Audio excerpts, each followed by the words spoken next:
It's a sport that doesn't necessarily get a whole lot of publicity, but that's not for its lack of action, skijoring.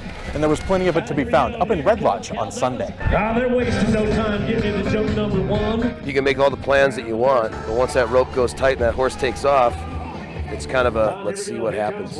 Not many sports require teamwork between two different species, but you know, not many sports are skijoring.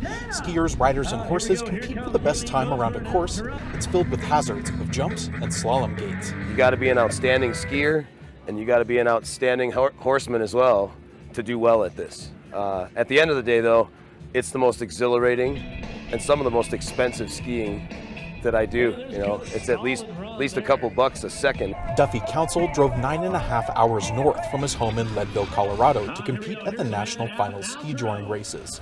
A 13-year veteran of the niche sport, it was the first time Council has traveled to Montana for a race. My kids got me into it.